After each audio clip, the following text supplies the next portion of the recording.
Hello, I'm Lara Kulchersan and this is Newsfeed, your dose of what people are talking about online. Yusuf, Buonasera Santo Padre, buonasera, come stai?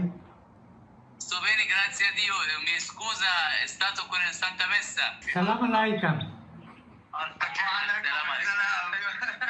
The world said goodbye to Pope Francis this week, best known for his vocal stance on social justice, immigration and environmental issues. He has become a symbol of compassion. He spoke for the voiceless, especially in Gaza. He used to call Gaza's only Catholic church almost every night. And in his final address, Pope Francis called for peace, an end to bloodshed, and urged global leaders to act with humanity.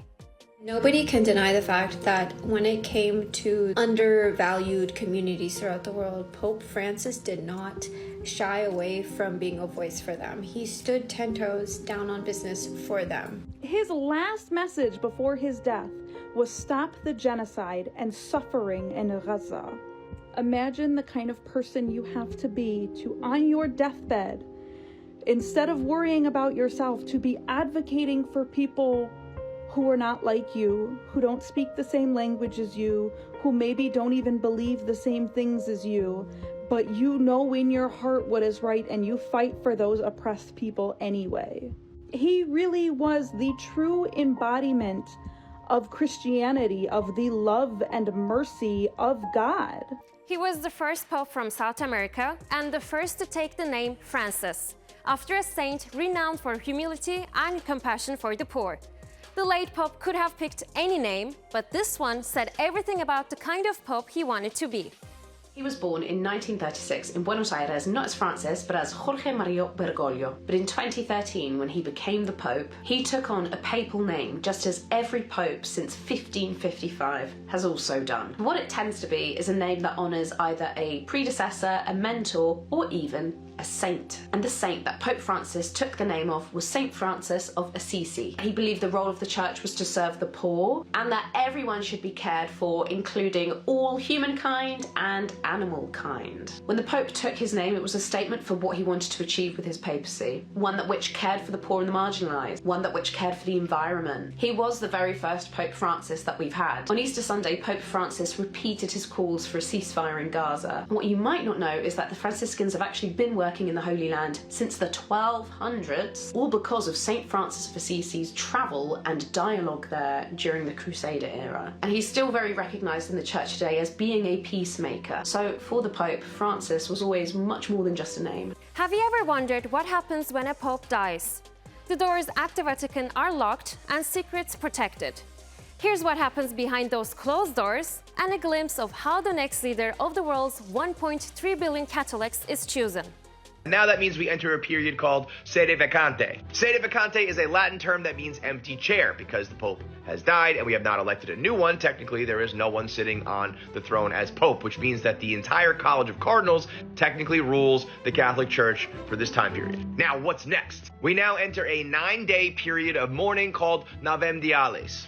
Now, during this time period, they confirm that the Pope has passed away. They then seal off his papal apartment, because there are important documents and things that the Pope has in there that they don't want anybody looting or getting their hands on. So they seal it off.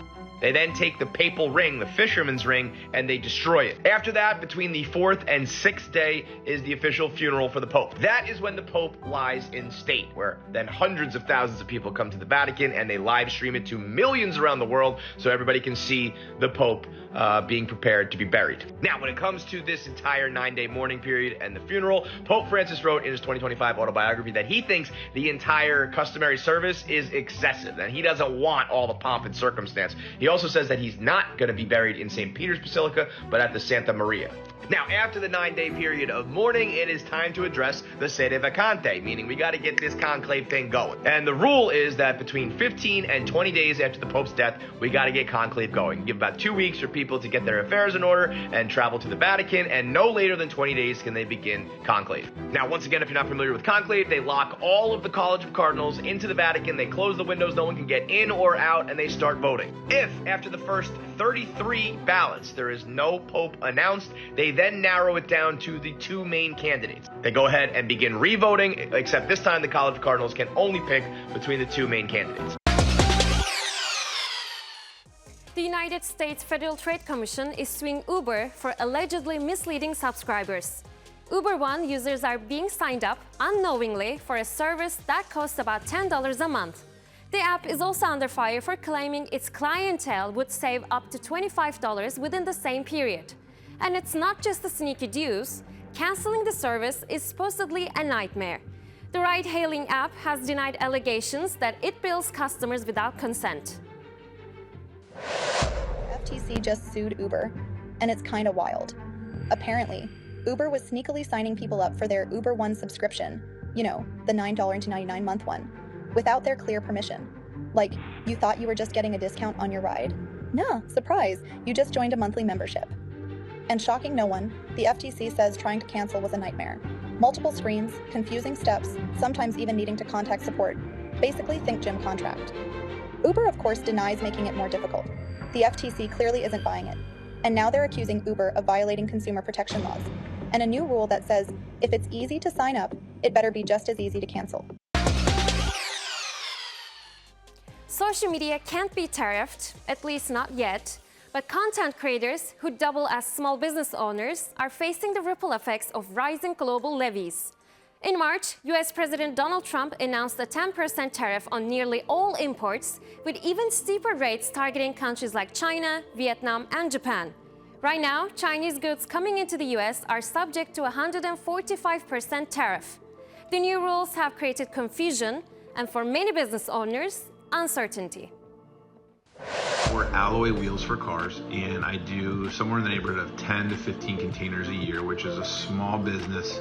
At 104%, I am absolutely going to implode and will not last 6 months. Right? I make my own jewelry. These stones do not come all from America. My materials, my wire that I use, chains that I use, it doesn't come from America. I buy my bags from China, which means my business is being impacted by the tariffs imposed by the current administration. You should just buy American.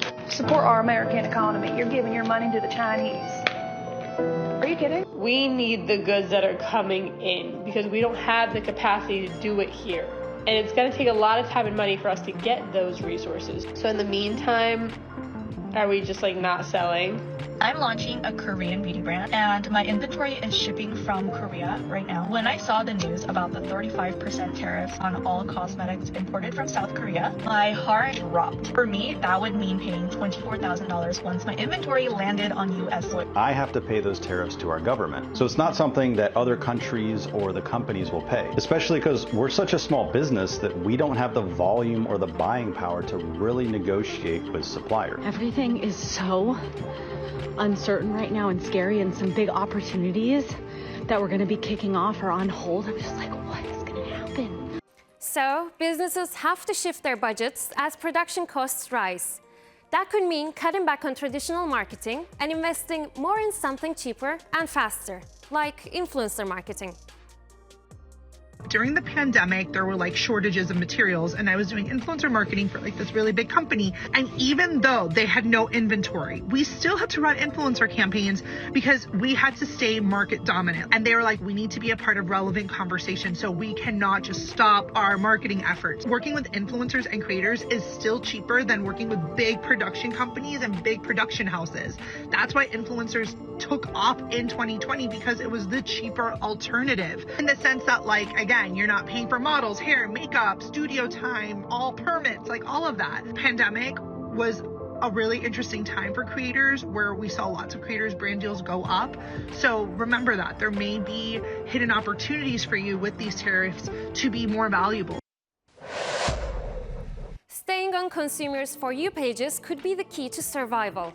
So, some creators are doing what they do best, turning setbacks into content. Videos showing the financial impact of tariffs have gone viral and brought in waves of support, because even in a trade war, the algorithm never sleeps.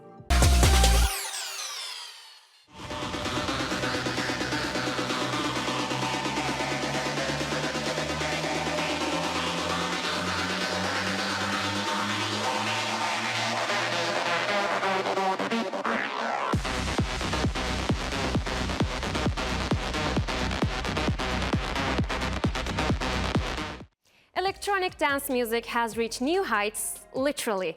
That was DJ Armin van Buuren's set on the top of Burj Khalifa in Dubai, the world's tallest building. And the genre is also gaining popularity on TikTok. Users are increasingly opting for the fast-paced rhythms of techno, house, and electronic dance music. Creators crafting what they hope will lead to viral moments are using the dance music for clips on sport, fitness, and fashion posts. The numbers are now also popular on travel content and summer holiday recaps. 13 billion views were recorded on posts worldwide that use the hashtag electronic music, representing a 45% increase from 2023. More findings from the social media app show posts made with the tracks characterized with bass, trance and electro vibes grew by over 100%. TikTok's indie darlings are now switching from instrumental tracks to full-on electronic bangers, also leaving out rap and hip-hop genres in the seemingly growing trend. Complex just sent the internet into nostalgia overdrive. The pop culture site went viral after posting an AI-generated image of a Disney Channel Mount Rushmore, featuring 4 of the network's most iconic stars, Raven-Symoné, Miley Cyrus, Selena Gomez, and Zendaya. Each of these women helped define a generation of Disney viewers, and they've all gone on to become major forces in entertainment. But while the image sparked praise, it also stirred up debate. Some fans argue some major Disney figure was left out and should have been included. Now, social media is lighting up with one big question: who really belongs on the Disney Channel Mount Rushmore? I feel like your top 4 is really dependent on what generation you grew up in. Out the gate, not even a question, Raven-Symoné stays. That's so Raven is peak Disney. One of the first Black girls to have their own Disney show, a trailblazer, a pioneer, an underrated style icon. I don't really feel like her placement needs further explanation. Block easily Miley Cyrus. I mean, Hannah Montana changed the game. And also just in terms of the show, shaping a generation, for the elder Gen Z era, it is without a doubt Miley. Like, I really don't think there's any other option. Hannah Montana was revolutionary, and I'm not even being overdramatic. Probably the lockiest of the locks, and what the other list got correct, Selena. Wizards of Waverly Place is not only the greatest Disney show of all time, but whatever gender you were, boy, girl, other, you wanted to be Alex Russo. I love Zendaya, but other than Shake It Up, she didn't shake Disney up, I'm gonna be honest. I would have to replace Zendaya with Hilary Duff. Hilary Duff practically put the company on her back in 2001 with Lizzie McGuire. She is the OG diva, she is mother. I don't think many people would disagree with this placement. I'm going Ashley Tisdale. Yes, I feel like in many ways she was the unsung hero of Disney baddies. Ashley Tisdale has 3 rings for Sharpay, Maddie, and Candace. Honorable mention goes to Lindsay Lohan. Other honorable mentions: Brenda Song, Kyla Pratt, Aline AJ, Selena Gomez, and Zendaya. Love you girls, but it was stiff competition. You also have the Disney guys, the Jonas Brothers, Zac and Cody, Zac Efron. Demi Lovato had Camp Rock, Sunny with a Chance, multiple pop bangers. Like, it cannot go unnoticed. I haven't even gotten to Debbie Ryan's legacy. Now listen, I love Zendaya, but these are the founding mothers. Respect it. While Pope Francis was famous around the world, another man of the cloth is grabbing the attention of the masses.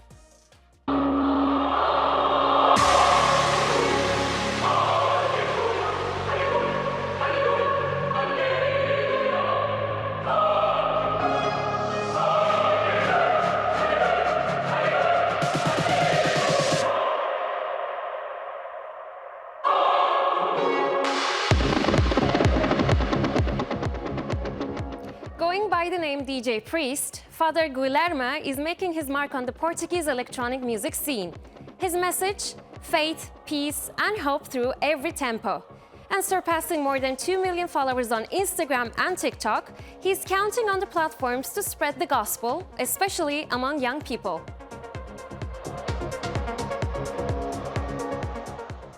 What an interesting and modern approach. And that's our show. Find our latest stuff on YouTube and do subscribe to our channel. See you soon.